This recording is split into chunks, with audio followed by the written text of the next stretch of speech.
Hey everybody, what's up? I'm Steven. And I'm Clay. And we are the Hills Maniacs. In today's video, we're going to be reviewing Harry Potter and the Sorcerer's Stone. This is, of course, like after we rewatched it because we have nothing else to do.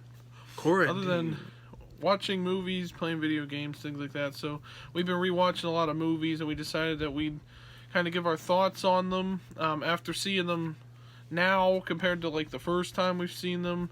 What's changed? Like, has our opinions changed about them? Do we understand anything different about them compared to the first time? And we'll just kind of talk about it, knowing what comes later in the series compared to now, things like that. We did this last week with the movie Knives Out. We've seen it more than once, so we wanted to talk about it. So all the movies that we do in these reviews are going to be ones we've seen like once or twice or like 100 million times. Like Harry Potter. Or the Avengers.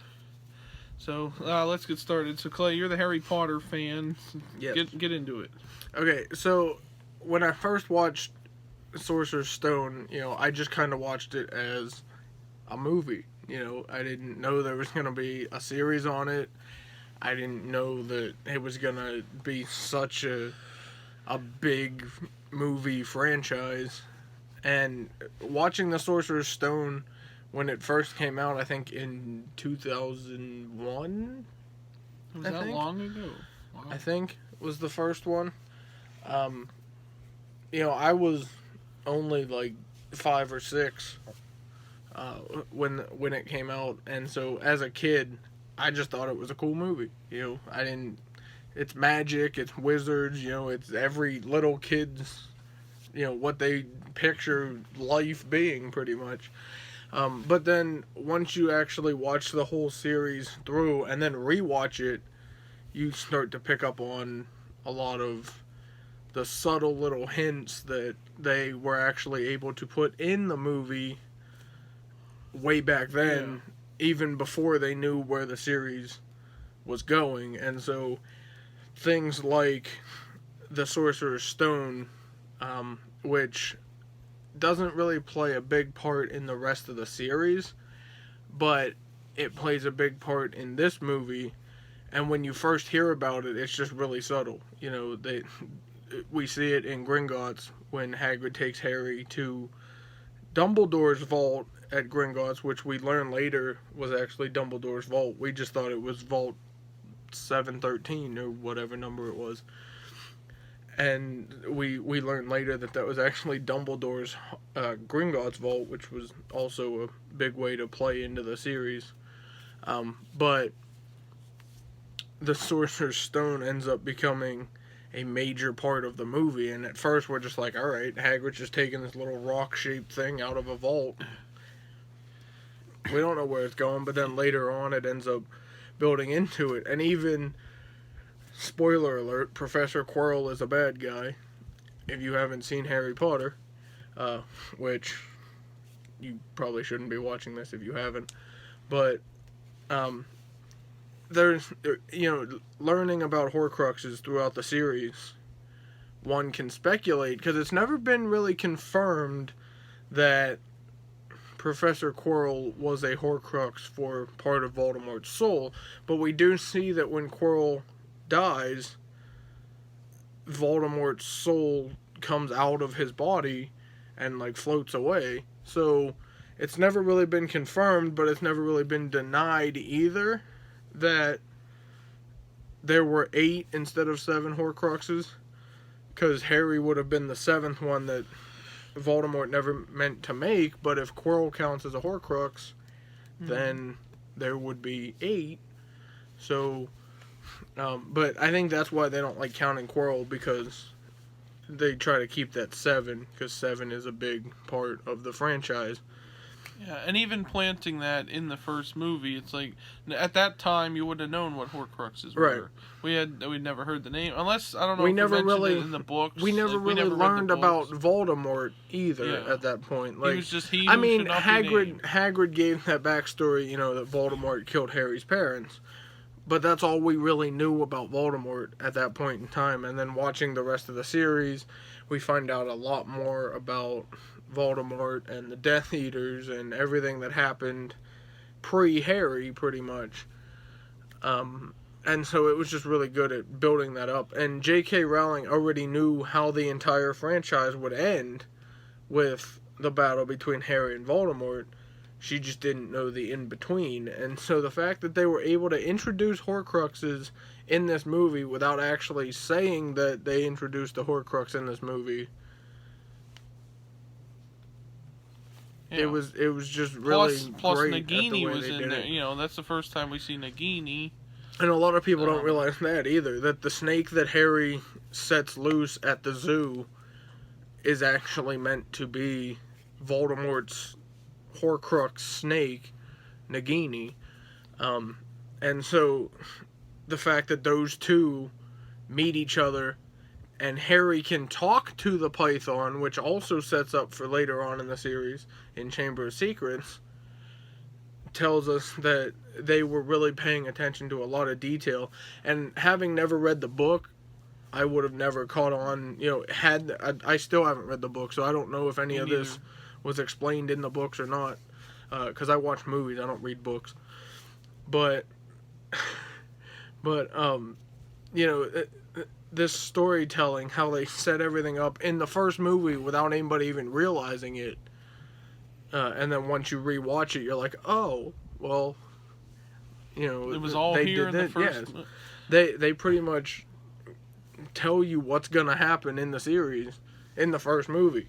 You just don't realize it because it's the first movie. See, when I first saw this, I had really no clue what was going on. Like you said, I saw it several years probably after it originally came out. So, like, I wasn't into it at the time.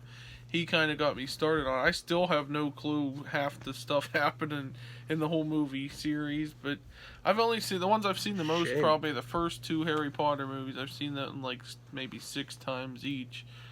But just knowing now, like he said about the Horcruxes and everything, knowing what it planted for the future, like with Voldemort from the very beginning, that makes it interesting, and that makes it good connecting plot lines and everything else, and things seem to be pieced together when you actually go back and think of it from after seeing the very last movie to going back rewatching the very first movie again. It makes it all the better because now you can understand more, and we know what to pay attention for. Look at these little details, even if it's just something like in the background or something somebody says that comes into play later on down the line. That's what we like about the storytelling in all these movies, because you want to have a lot of good, the story has to be good to make a movie good, and the acting has to come through, so it all works out, and these seem to have done that too, even if they were totally different from the source material, like all the books she wrote and everything. I mean, they weren't that different, I've heard, but there is a lot of stuff that was changed. Yeah, but I mean, they can only do so much to fit into like a 2-hour, 3-hour kind of movie. Well, and think about the technology they had in 2001. Yeah, compared to now. I mean, there's it was a lot really of stuff they couldn't do. That was really good. They physically too, couldn't do it. I mean, they did have a lot. Like, it wasn't like Star Wars where everything was kind of CGI. I don't even know. I mean, some of it was CGI, some of it was like, I don't know if it was claymation computer type animation of thing. And stuff computer, like that. Yeah, but Harry Potter seemed to have more of that.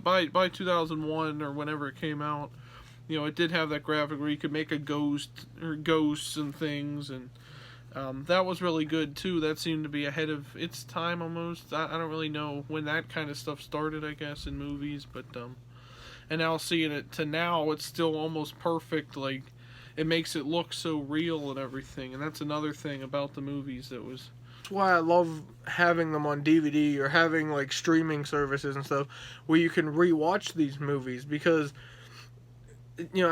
there's a lot of people that are like, what's the point of rewatching it? You saw it once, you're done. But no, you go back through, you learn more from rewatching them because you catch stuff that you didn't catch the first time. And like me with the Avengers, the MCU series and stuff, I'm still catching things I didn't notice.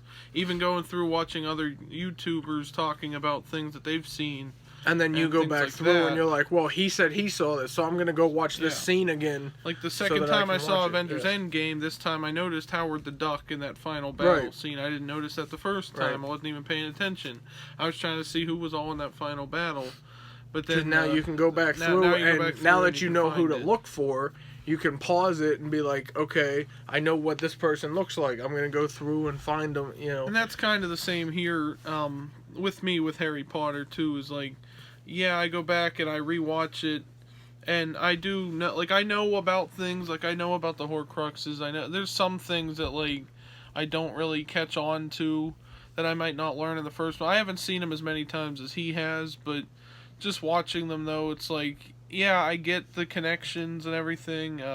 The first movie had to introduce all the characters and stuff, and even in the first movie, we still find out that from the very beginning, Harry Potter's an important person. You know, something happened in his life, and it leads to this, and you can tell there's going to be more stuff to come just from Harry Potter and the School of Hogwarts and everything else. Well, and I'm another still learning more. Another thing that I really liked about Sorcerer's Stone was that when it introduced you to Harry, you kind of formed this like connection with Harry, and then Ron and Hermione later on, you know, and you form this connection with the characters, and then by the end of the series, you're just like, what happened? Like, I grew up with this was my life, and now it's done. Like, what now? You know, because you build such a bond, and they made him at such a young age. You know, I think he was 11 or supposed to be 11 in the first movie. And so it's like, you know, that's still a young kid, and watching this as a young kid, it's like, this is me, you know. I can put myself in his shoes and go to this world as Harry or with Harry, and so that connection between the characters and the people, and the fact that they make certain characters likable and they make certain characters hateable, just tells you how good of a writing they had back in 2001, where they were able to build a franchise like this based off the books and still keep that connection that the audience has with the characters. And what I like about the first movie even is, from the very opening scene, there's like mystery behind it. We're like, what's going on? Who are these people? Why is there a woman turning in? A cat turns into a woman. Into a woman. You don't see that every day, right? And there's a guy flying in on a broomstick. And what is going on here? He was on a motorcycle, whatever. But I mean, and an old dude with a long beard. Not knowing what you're coming into when you're first watching the series, it's like, okay, I'm interested now. What is going on? Why are they here? I mean, if you had read the book first, you would understand it. But having not read the books, it was really interesting. It was like, first, when I watched this movie, I didn't really understand it. Maybe even the second time, I still didn't like really grasp the concept of what was going on. But then after the third or fourth time or whatever, you know, seeing it now, it's like, okay, I understand what's happening. Even the second movie, which we'll talk about sometime probably on this channel, the same thing there, you know. It's like, after rewatching it so many times, you start to learn the things more. Right. It's just like studying for a test. You know, you go through the notes and everything, continue to study it until you learn it again and again and again, or going through school. Same here for watching movies, you know. You learn what you need to learn that's important enough for the story, and ignore some of the other stuff that may not be, you know, just comic relief that they threw in there or something. And like any good movie or TV show should have, they have character build-up right off the bat. Yeah. And we get that with Harry. We get that with the Dursleys. You know, they're these mean jerk aunt and uncle and cousin that Harry has to live with because his parents are gone. We get Hagrid, who's the nice, like, caregiver, I guess, for Harry. And then, you know, once he gets to Hogwarts and he meets Hermione and Ron, who end up obviously playing a big role in the franchise, we see characters like McGonagall, Snape, who right off the bat, you get that feeling of like, this dude is evil. Just by the way he looks. He looks evil. I mean, the late Alan Rickman was older than Snape was supposed to be when he played Snape, but you can't, looking back at it now, you can't picture anyone else being Snape. But just the way he talked, the way he acted, the way he just, I mean, he had that aura like this dude is evil. Plus, he walks around in a black coat like he's like an Undertaker or something. As somebody who has always, for whatever reason, been directly like attracted to the evil people in movies, like I've just always, for whatever reason, liked. He's a fan of the evil people. Like Darth Vader was the coolest villain ever. But anyways, Snape was one of those people. I'm like, I could tell right away he is evil. And then obviously, if you watch the franchise, you find out that wasn't necessarily the case.